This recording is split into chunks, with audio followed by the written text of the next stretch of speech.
Hello, everyone. My name is Alicia Lapointe, and I am a research scientist at the Center for School Mental Health, Faculty of Education, Western University. And I'm here today to talk to you about the Healthy Relationships Program for lesbian, gay, bisexual, trans, two-spirit, queer, questioning, plus youth. So, in terms of our agenda today, I am going to be sharing with you how the program was developed and its focus, provide an overview of the program. We're going to examine session 1 and session 4 in more depth. And then I'm going to talk about some venues or platforms in which this program can be delivered. So one of them being Genders and Sexualities Alliances, so GSAs, and or community youth groups that service sexual, gender, or romantic minority youth. Talk a little bit about LGBT2Q plus programming, and provide some more information about the program. So we did create a variety of documents, such as a program poster, an overview, and a frequently asked page that you can check out. And we also have some supplementary resources that we just developed to kind of complement the training that we actually facilitate as well. So more information on terminology, research, policies, GSA development and functioning. And then we actually have some research publications, so some manuscripts that we're going to share with you as well, if that's your thing. So in terms of program development, it's really important to note that the Healthy Relationships Program for lesbian, gay, bisexual, trans, two-spirit, queer, questioning plus youth was adapted from another 4th-hour program, the Healthy Relationships Program Plus program. And that is an evidence-informed small group universal prevention program. So the difference being with the LGBT2Q plus youth program is that it's a tier 2 program. It's focused specifically on supporting and servicing the needs of sexual, gender, and romantic minority youth. So in terms of the program focus, it affirms, it validates, and it celebrates sexual, gender, and romantic diversity. So all the identities, expressions, and experiences within and beyond the rainbow. It helps build a caring and supportive community, and it explores stressors that are unique to the lesbian, gay, bisexual, trans, two-spirit, queer, questioning plus youth. So that might be coming out, or various micro or macroaggressions, or maybe finding community, finding your peeps. So those are all things that the program explores. Another thing that the program does is it promotes healthy coping strategies. So we want youth to be able to identify what social supports they have in various avenues of their life, whether it's with their peers or at school or in a work environment or in their home life. And then actually to have a suite of healthy coping strategies when their mental health and their well-being is not as good as it usually is. And another component of this program is that it encourages student-led dialogue. So students, what happens is facilitators will pose a question, youth kind of meet up in a community circle, and they'll have the opportunity to learn with and from each other. So they're experts in their own experiences, and they're going to share their understandings and their experiences as LGBTQ plus youth. So in terms of exploring the program, there are 18 sessions. It is not a linear program. You do not have to complete each of these sessions if you were to facilitate the program and or participate in the program. So that's really important to note. Each session is approximately 45 minutes in length. And that really is to accommodate the delivery of this program within the school community. So that could be via a GSA that meets over lunchtime, for example. It's really important to note that it's a minimum of 45 minutes, but it can be expanded based on how robust a conversation is in terms of what youth are sharing, what they want to get out of the conversations, etc. So in terms of some of the topics this program explores, they're very pertinent to what would already be explored in a regular GSA. So, there's one session that talks about the wealth of identities and ways of being. We talk about broad-based categories such as, or concepts such as sexual orientation, romantic orientation, but all the suite of experiences and identities that are embedded within those broad-based categories. We talk about values and boundaries. One of the sessions talks about coming out and what coming out means to an individual and how that might unfold with various peoples in various contexts. Another focus of this program is on mental health and well-being. So we have part one, which focuses more on intrapersonal mental health and well-being. So helping oneself, locating one's own mental health, kind of how they're feeling on the daily.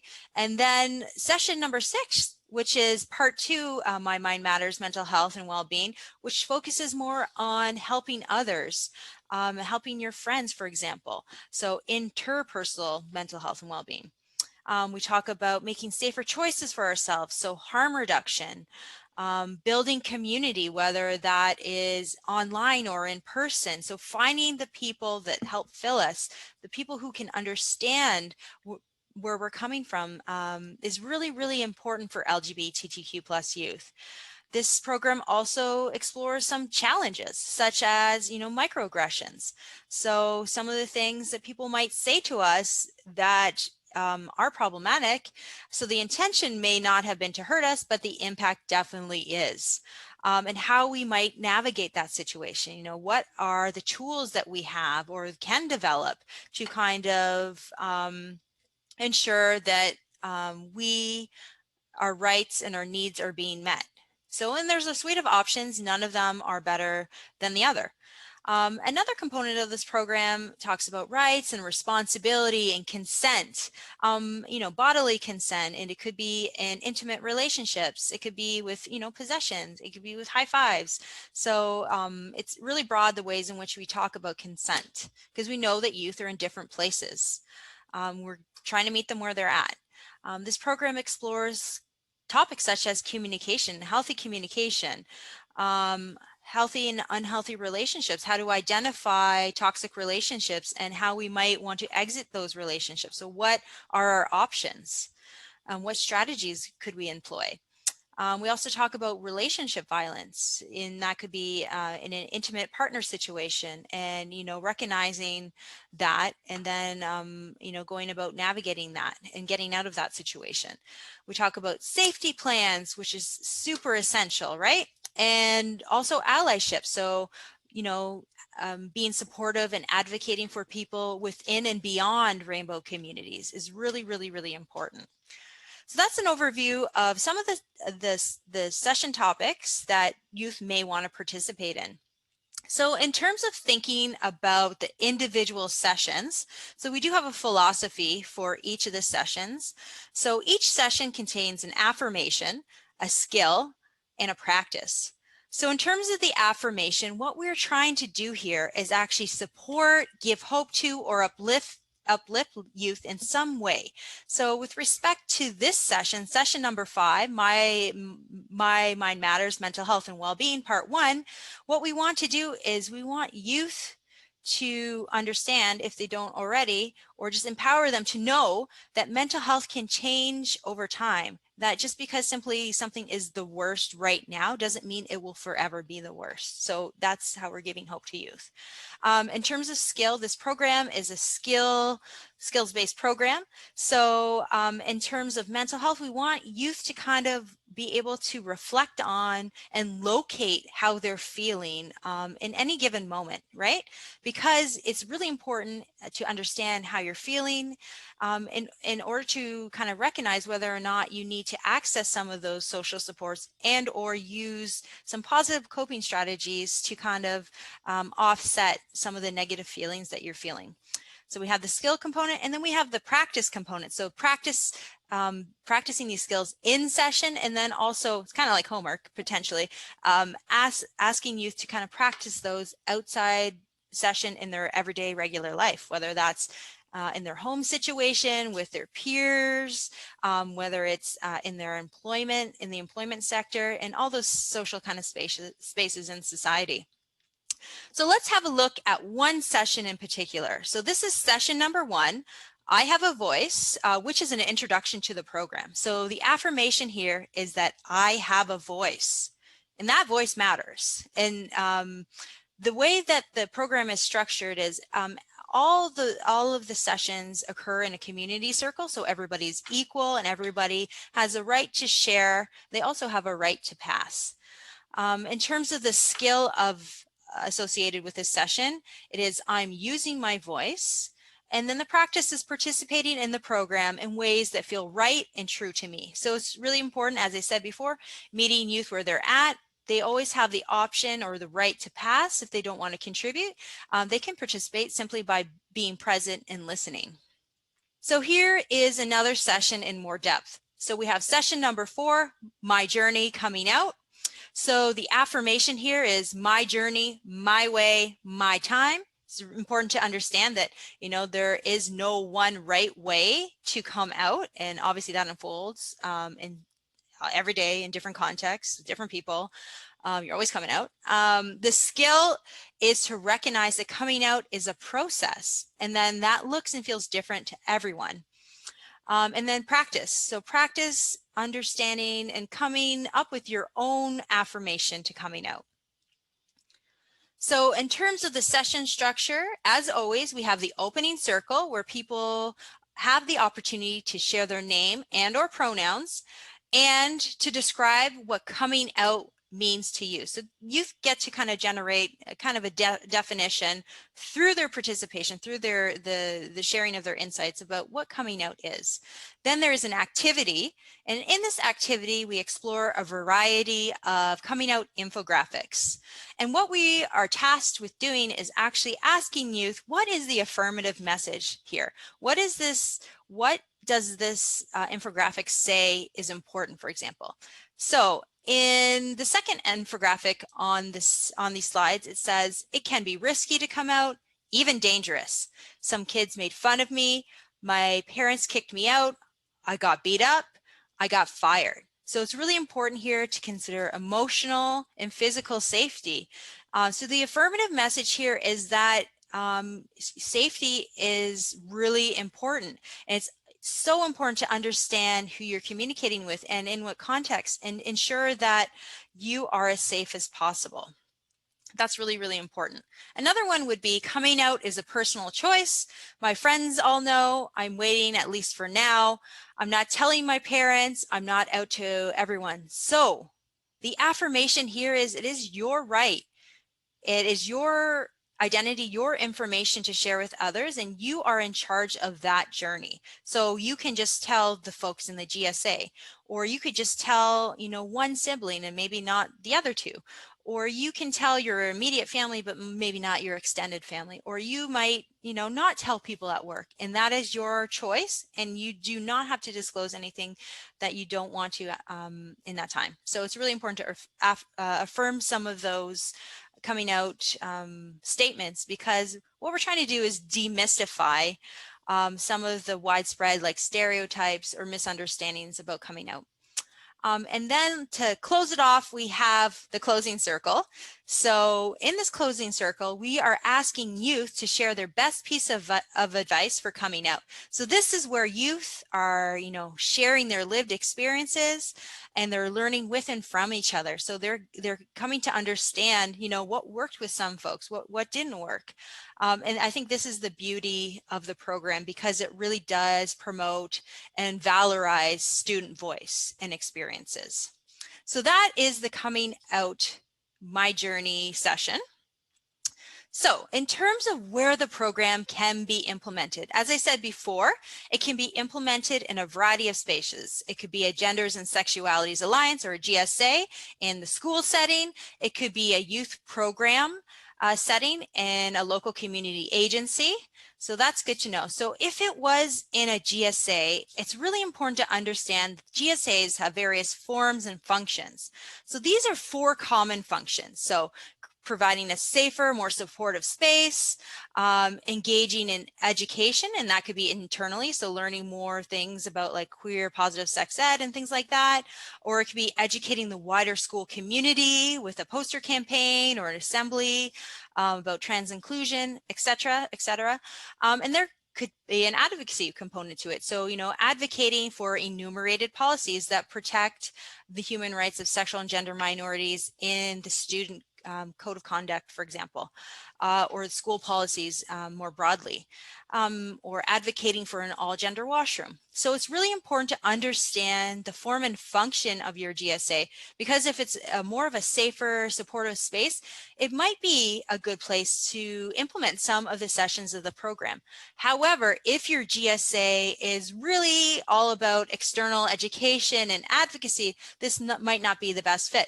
But it's always really important to present this program to youth and for them to, determine whether or not this is something that they want to engage in. So in terms of LGBT2Q plus youth programming, research has found that GSAs are actually a relevant place to reach LGBT2Q plus youth and deliver positive mental health programming, which is a positive thing.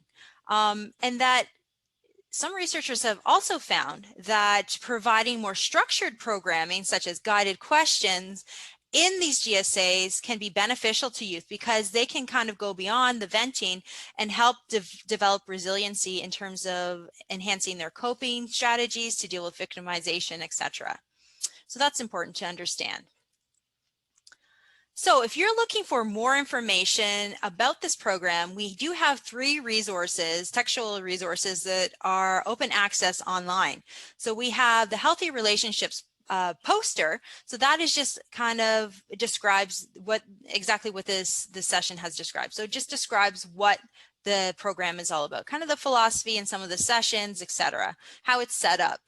Then we have the Healthy Relationships Program overview. And in this overview, it details each of the sessions, provides an overview of the program, just as the poster does. But on the flip side, it actually describes some of the research that we engaged in. So we did complete some focus groups with facilitators and youth who participated in the program. So we actually detail the findings in the overview.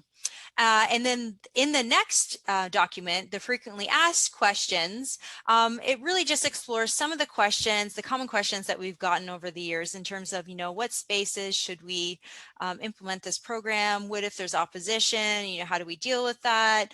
More specific questions about the program as well. So please visit the website on your screen for more information on the program. So in addition, we have created some supplementary resources to complement the training that we also provide. So we provide a 1 and/or 2-day training on this program based on the needs of our various stakeholders. So one of our supplementary documents that we just created is all about building capacity to work with LGBTQ plus youth. So it's all about understanding concepts and terminology, because we do know that folks who facilitate this program and/or just run a youth group or a GSA, they're coming from different lived experiences, different understandings of sexual, gender, and romantic diversity. So this is just kind of an FYI about some of the key concepts such as intersectionality, colonialism, some of the different labels or terminology that youth might be gravitating towards, such as pansexual, demi-boy, genderqueer, aromantic, etc., etc. So look up that link for more information on concepts and terminology. Second document is all about starting and supporting a GSA. So if you're looking for more information about LGBTQ plus youth experiences, we have some research embedded in that document, and we also have some references to policy, because we do understand that some people, need that research, need that policy in order to advocate for these groups in schools, whether they're at an elementary level or a secondary level. So this document actually is kind of like a how-to, like what is a GSA and how do we go about forming it? And, what do we do in at the first meeting? What are some suggestions that we can do? So this is all about really listening to youth, understanding what their needs are of this group, and ensuring that we actually listen to those moving forward. So check out those 2 documents. And if you are a researcher, we have a couple publications that you can check out. So the first one is GSA members' experiences with a structured program to promote well-being. So this was published in the Journal of LGBT Youth. This is all the data, all the findings that we acquired from our focus group with youth. So we had some focus groups with youth, and we actually asked them about their experiences of the program. So more information on that can be found there. And in terms of the second publication listed here, this is all about the trajectory or the development of the program. So how, as I always say, it is a living document, and it has evolved, and we have revised this program almost yearly based on feedback that we receive from youth, from facilitators, and also key community stakeholders that focus on sexual and gender and romantic diversity. So please check out those publications if that's something you're interested in. You can always contact me. My name is Alicia at the Center for School Mental Health if you have more questions or concerns about the program. Thanks so much for watching, and hopefully we'll talk soon.